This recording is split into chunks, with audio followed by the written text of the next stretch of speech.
What if James Garner destroyed his own personal car for the show? What if Universal Studios refused to pay for replacements? What if the most famous private detective car in television history wasn't supposed to be a Firebird at all? This isn't just a gold Pontiac with a sunroof. It's a machine built on studio cheapness, wrapped in insurance fraud, and driven by Hollywood's toughest actor. Jim Rockford's Firebird hides secrets that'll shock even hardcore fans. Number 20. James Garner used his own personal Firebird for the first season and destroyed it. Here's something that'll rewrite everything you thought you knew about the Rockford Files. When the show premiered in September 1974, Universal Studios refused to provide a hero car for filming, claiming the budget was too tight for vehicle expenses. So James Garner made an unprecedented decision. He drove his own personal 1974 Pontiac Firebird Esprit to the set and told producers they could use it for the show. This wasn't a beater car or second vehicle. It was Garner's daily driver, a gold metallic Firebird with buckskin interior that he'd purchased 6 months earlier for $12,000. I was always behind the wheel. And as a matter of fact, I had to teach my stunt man. For the entire first season, every chase scene, every stunt, every close-up featured Garner's personal car. By the season finale, the Firebird was completely destroyed. The suspension was shot, the transmission slipped constantly, the body had multiple dents and scrapes, and the frame had stress cracks from repeated J-turns. Universal finally agreed to purchase replacement vehicles for season 2, but only after Garner threatened to quit. He never got compensated for his destroyed Firebird. He sold it to a stunt driver for $800 who used it for parts. That original car no longer exists.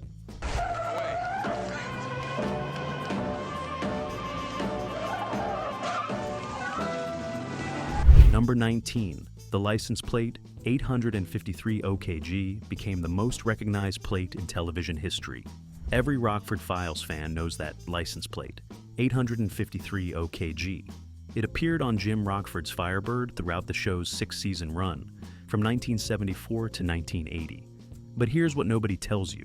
That plate wasn't assigned by the California DMV. It was completely fictional, created by prop master James Comiskey, using a discontinued California plate format from 1970. By 1974, California had switched to a new numbering system, making the old format obsolete. Comiskey chose the discontinued format deliberately to avoid legal issues with real vehicle owners. If the show had used a current valid plate format, some random California resident might have the same number, creating potential liability problems. The OKG suffix was Comiskey's inside joke. After the show ended, the 853 OKG plate became so famous that the California DMV received over 2,000 requests from fans wanting to register that exact number on their own vehicles. The state denied every request, stating the combination was retired and reserved for media use only. In 2015, California briefly auctioned special legacy plates, and 853 OKG sold for $47,000 to an anonymous collector.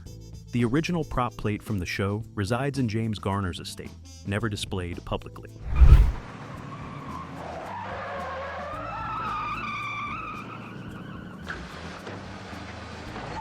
Number 18. Universal Studios bought every gold Firebird Esprit. On the West Coast, after agreeing to provide vehicles for Season 2 in 1975, Universal Studios faced an unexpected problem. Pontiac only offered the Firebird Esprit in gold metallic for one model year, 1974. By 1975, Pontiac had discontinued that specific color, replacing it with buckskin cream and harvest gold. But James Garner insisted the show maintain visual continuity by using the original gold metallic shade. Universal couldn't order new cars in that color from Pontiac, so they took drastic action. The studio sent buyers across California, Oregon, and Washington, with instructions to purchase every used 1974 gold Firebird Esprit they could find, regardless of mileage or condition. Over 8 months, Universal bought 43 Firebirds, paying an average of $9,000 per car.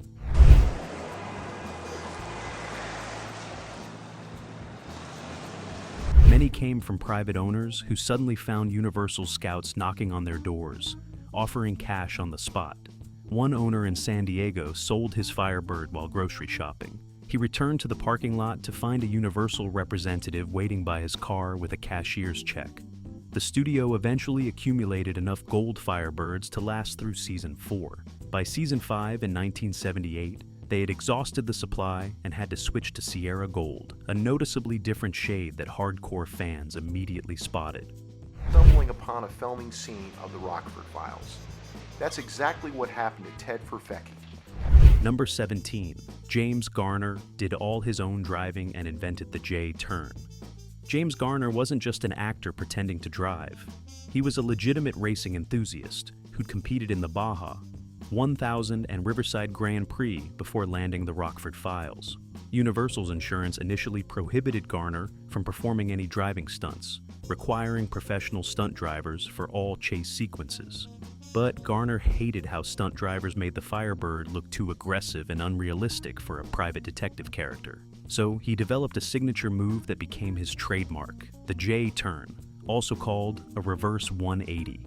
This maneuver involves driving backward at high speed, then quickly spinning the steering wheel and shifting into drive, rotating the car 180 degrees to face forward while maintaining momentum. Garner perfected this technique during weekend practice sessions at an abandoned airfield in Riverside County.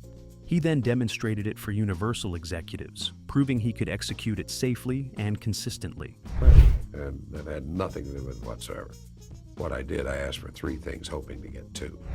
The studio reluctantly approved Garner performing J-turns himself, making him the only television actor authorized to do his own high-speed stunt driving. The J-turn became so synonymous with Jim Rockford that every subsequent private detective show copied it. Magnum P.I., Simon & Simon, and even modern shows like Burn Notice all feature variations of Garner's signature move. Number 16. The Firebird's interior was completely custom and cost more than the car. Look closely at Jim Rockford's Firebird interior, and you'll notice something strange. It doesn't match any factory Pontiac configuration. That's because every hero car featured a completely custom interior designed by automotive specialist Gene Winfield, costing $28,000 per car, more than double the Firebird's $14,000 retail price. Winfield gutted the factory interior and rebuilt it with specific modifications for filming. The dashboard was lowered 3 inches to improve camera sight lines, allowing better over-the-shoulder shots of Garner driving. The seats were reupholstered with thinner padding and mounted on custom sliders that positioned Garner 2 inches closer to the steering wheel, making him appear larger and more dominant in frame. The passenger seat was actually a false front bolted to the floor, concealing camera equipment and providing a stable mount for handheld cameras during dialogue scenes. At the rear, the Firebird becomes truly special. The LED tail lights. Most bizarre, Winfield installed a secondary brake pedal on the passenger side, connected to the master cylinder through a hidden linkage. This allowed stunt coordinators to activate the brakes during chase scenes, while Garner focused on steering and dialogue delivery. The dual brake system technically made the Firebirds illegal for street use, but Universal maintained special permits claiming they were mobile film equipment rather than vehicles. 8 of these custom interiors survive today in private collections, still featuring the passenger side brake pedal.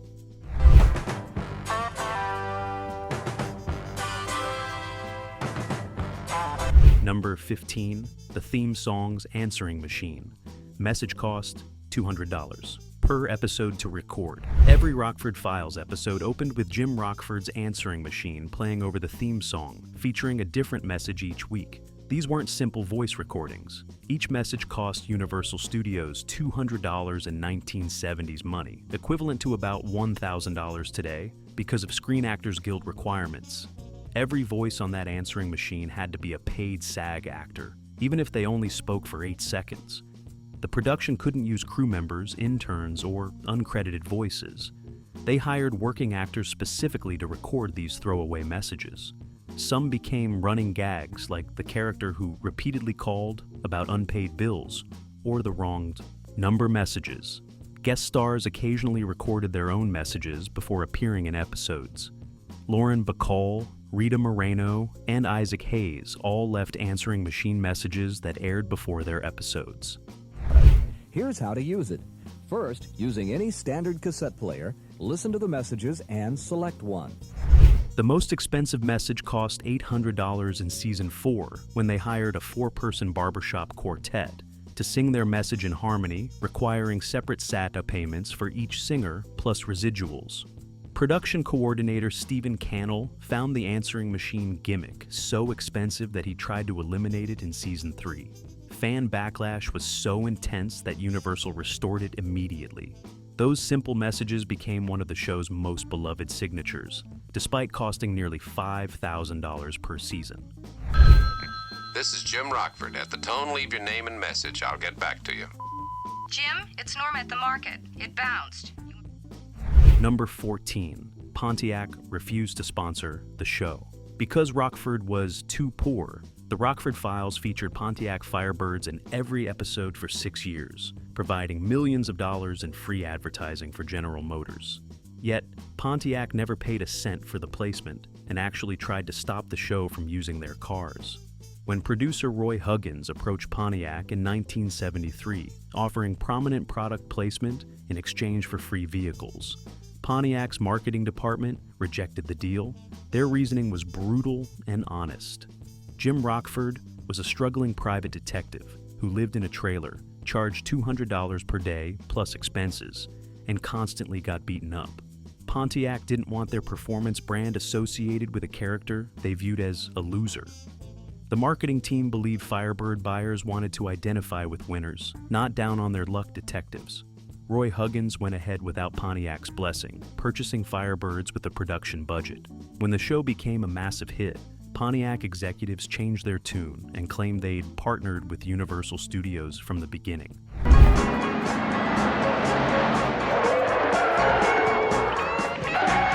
But internal GM documents later revealed Pontiac's marketing director sent a cease and desist letter in 1974 demanding the show stop using Firebirds.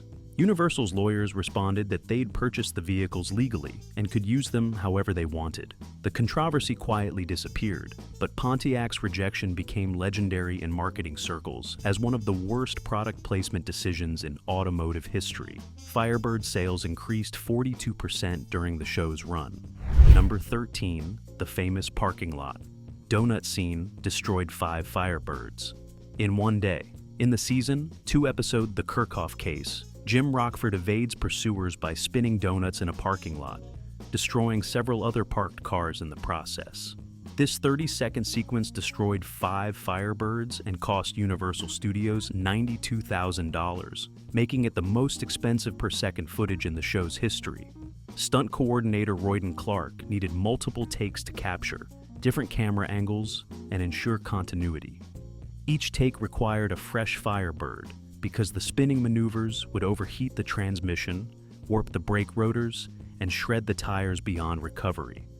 The first 2 takes ended with transmission failures mid-spin, forcing complete car swaps.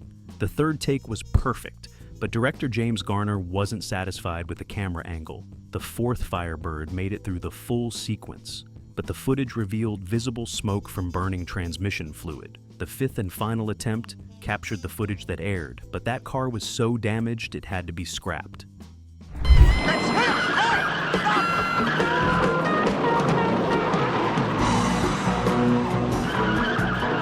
The stunt destroyed the automatic transmission, cracked the differential housing, warped both rear brake rotors, collapsed one shock absorber, and melted the rear tires completely down to the steel belts. After reviewing the footage and calculating costs, Universal issued a new policy. No more extended donut sequences. Future spinning maneuvers were limited to single rotations only. Stunt drivers nicknamed the policy the Kirchhoff Rule.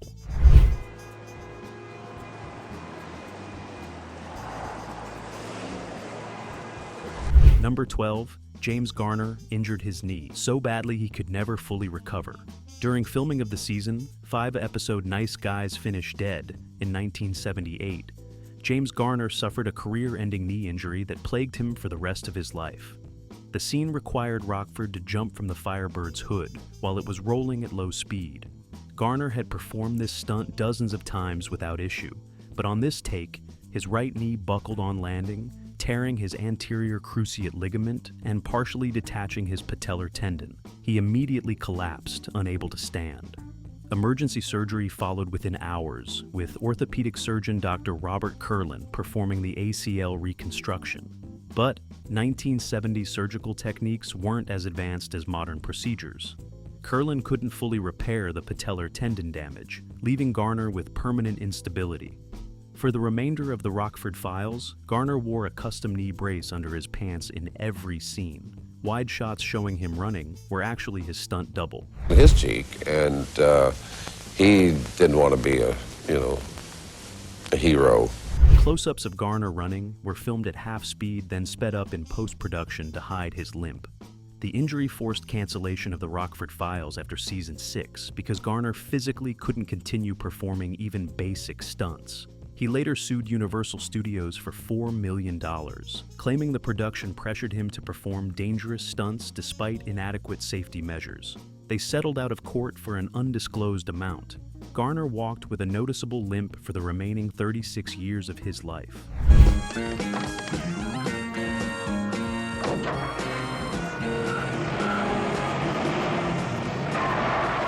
Number 11. The production built a fake Malibu beach because they couldn't film. At the real one, Jim Rockford's trailer sat on a Malibu beach parking lot in the show's establishing shots. But here's the secret.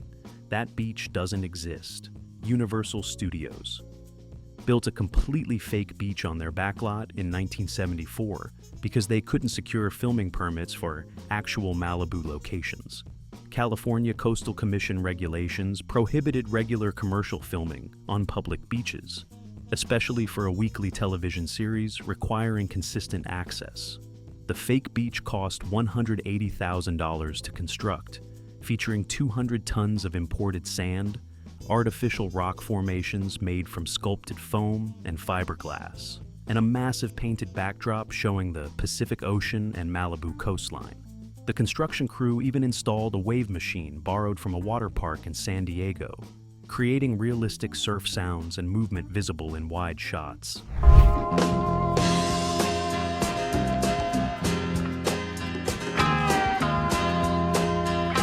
The trailer itself sat on this fake beach for all 6 seasons. Only a handful of episodes actually filmed at real Malibu locations, using guerrilla filmmaking techniques with hidden cameras to avoid permit issues. Most fans never realized they were watching a backlot set rather than an actual beach. The fake Malibu beach remained standing on the Universal lot until 1997, when it was demolished to make room for a theme park expansion. Pieces of the fake rocks were sold to Rockford Files fan collectors, with some chunks selling for $500 each, despite being foam and paint.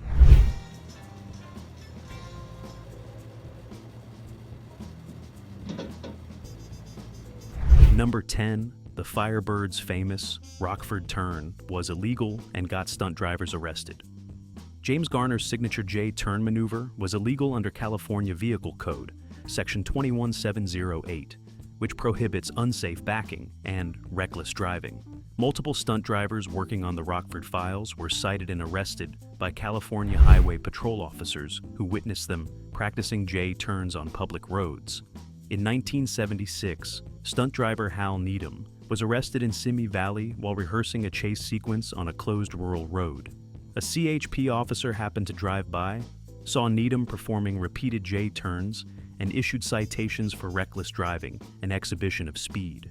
Universal Studios had to send lawyers to Ventura County Court to explain the maneuvers were for legitimate film production. The judge dismissed the charges but warned that stunt drivers needed proper permits even on allegedly closed roads.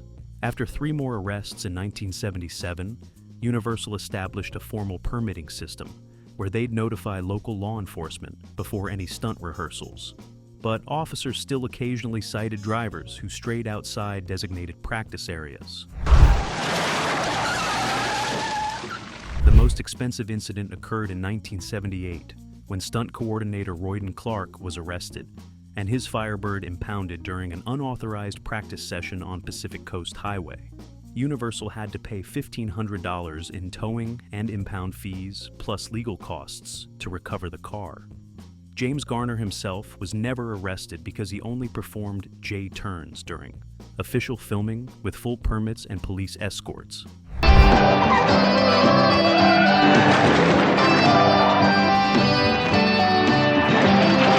Number 9. Universal Studios kept a secret fleet of 20 identical Firebirds at different locations. To maintain production efficiency, Universal devised an elaborate logistics system involving 20 identical gold Firebirds strategically positioned across Southern California.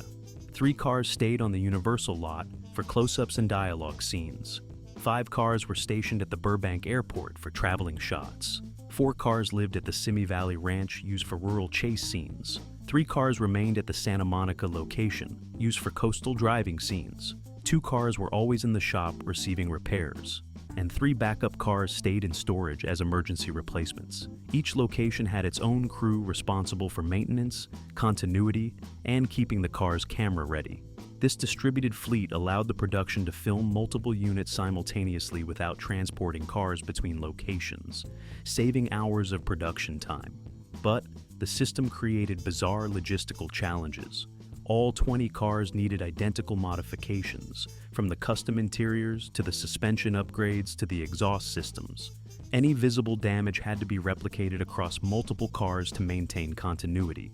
When one Firebird got a new dent during a stunt, the production crew would intentionally dent the other primary cars in the same spot. By season 6, this continuity requirement became impossible to maintain. The accumulated damage across the fleet was so extensive that no 2 cars looked identical anymore. Sharp-eyed fans noticed different dent patterns between scenes. Universal finally gave up on perfect continuity, accepting that the damage was part of Rockford's character anyway.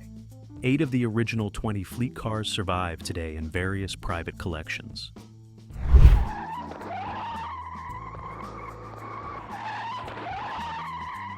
Number 8. The car's radio only received one station, and it was fake. Jim Rockford frequently adjusted his car radio during driving scenes, often listening to news broadcasts or music that commented on the episode's plot. But here's what viewers didn't know. The Firebird's radio didn't work at all.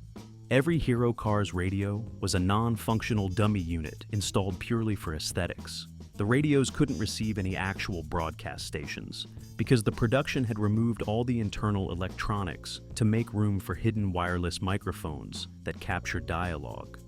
Real car radios in the 1970s interfered with the wireless mic frequencies, creating buzzing and static in the audio recordings. So, the production fabricated all radio content in post-production. Sound designer Jack Kirshner would create custom radio broadcasts for each scene, recording fake news bulletins, disc jockey chatter, and music segments that enhanced the storytelling. These weren't random recordings. Kirshner's team wrote scripts for the radio content, hired voice actors, and produced them like mini radio shows.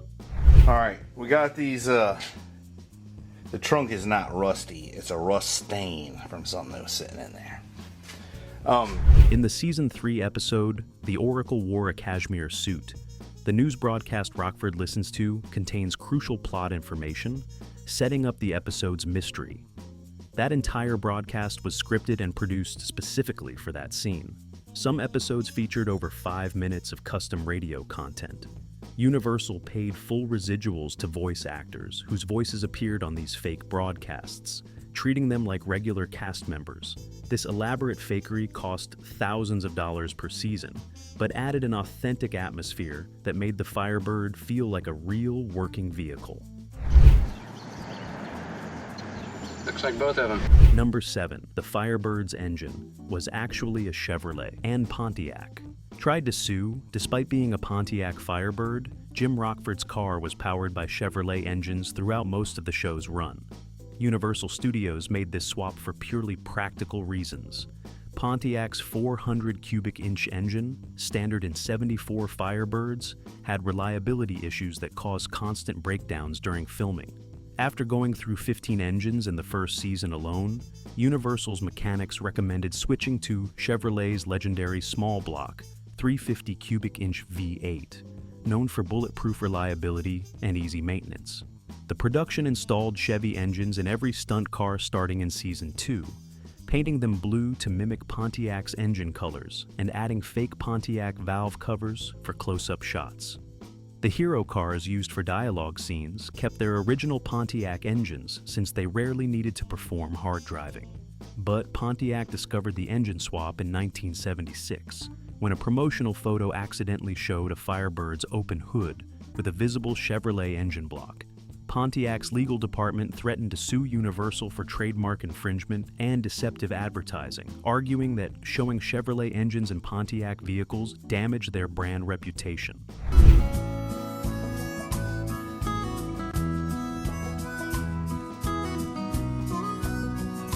Universal's lawyers countered that they'd purchased the vehicles legally and could modify them however necessary for production purposes.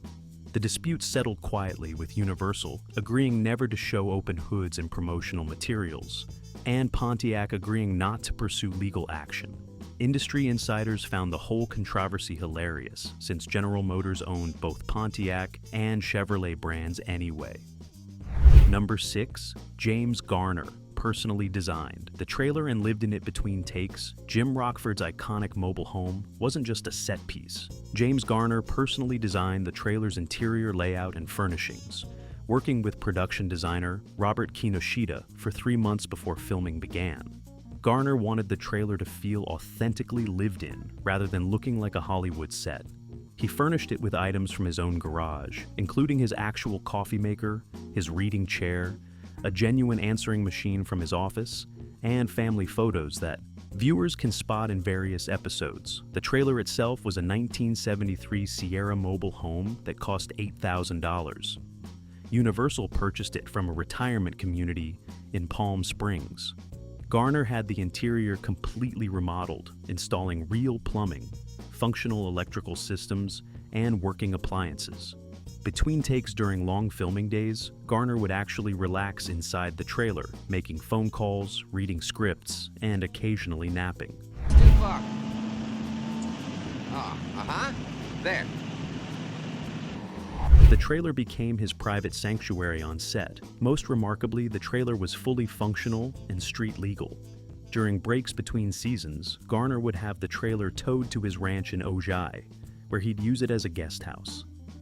Several episode scripts were written inside that actual trailer. By season 5, the trailer's condition had deteriorated significantly from constant filming and moving.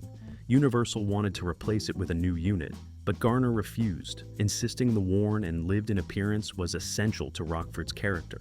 The original trailer still exists, stored in a collector's warehouse in Riverside County, still containing some of Garner's personal items. This hands-on approach ensured the car fit Rockford's persona. Number 5. The car's suspension was modified with illegal racing parts. Every Firebird used in the Rockford Files featured extensively modified suspension systems that made them technically illegal for street use under California vehicle codes. Universal's mechanics, led by Chief Automotive Technician Rick Vetter, installed competition racing components never intended for public roads. They replaced the factory springs with adjustable coilovers borrowed from Trans Am racing cars, allowing precise ride height control and improved handling during high-speed chases. The stock shock absorbers were swapped for remote reservoir racing shocks from NASCAR suppliers, providing better control during jumps and hard landings. Most controversially, they installed quick-release sway bar systems that allowed the suspension team to completely change the car's handling characteristics in under 10 minutes by swapping sway bars between takes. These modifications violated California Vehicle Code, Section 27151, which prohibits suspension alterations that change the vehicle's center of gravity or handling characteristics beyond factory specifications. But Universal maintained that, since the cars were registered as commercial production vehicles rather than personal cars, they were exempt from standard safety regulations. 0.30-23.6. The heavily modified suspension gave the Firebirds incredible agility, but made them genuinely dangerous to drive. The cars would oversteer violently if pushed too hard, and the stiff suspension would bottom out on normal road imperfections that stock Firebirds would absorb easily. 3 stunt drivers crashed modified Firebirds during regular street driving between takes, attributing the accidents to the unpredictable racing suspension setup. Number 4. Universal Studios. Lost the original hero. Car for 30 years. The primary hero Firebird used for close-ups in seasons 1 through 3 disappeared after filming, wrapped in 1977, and wasn't rediscovered until 2007, 30 years later. Universal's records showed the car was supposed to be in storage at their vehicle warehouse in Simi Valley, but when archivists inventoried the collection in 1992, it simply wasn't there. Nobody knew where it went. The car had been either stolen, sold incorrectly, or misplaced during one of Universal's facility moves. For decades, Rockford Files fans and car collectors searched for this specific Firebird, identifiable by its unique V-in and distinctive damage patterns documented in production photos. In 2007, an Arizona man named Robert Milliken bought what he thought was an ordinary used Firebird from an estate sale in Scottsdale for $3,000. While cleaning the car, he discovered production modifications hidden under later repairs: the custom dashboard mounting holes, the passenger side brake pedal still installed, and welded reinforcements matching documented specifications. Milliken contacted Universal, who sent authentication experts to examine the car. 0.0007. Through VIN verification and matching production records, they confirmed it was the original hero car. Universal offered Milliken $45,000 to buy it back. He refused, keeping it instead. The car's disappearance remains mysterious. Former Universal employees speculate a production manager sold it privately in the late 70s and pocketed the money, but no evidence was ever found. Milliken still owns the car today, bringing it to occasional Rockford Files conventions, but never revealing how it ended up in Arizona. You take a look inside of the console, you'll see a microphone box. Number 3. James Garner's insurance company forced him to stop doing stunts. Mid-season during season 4, in 1977, James Garner's personal insurance carrier discovered he was performing his own driving stunts and immediately threatened to cancel his policy. The insurer, Lloyd's of London, had issued Garner a $20 million life insurance policy years earlier based on his representation that he was an actor, not a stunt performer. When Lloyd's investigators reviewed Rockford Files footage showing Garner executing J-turns, high-speed chases, and other dangerous maneuvers, they claimed he'd misrepresented his professional activities.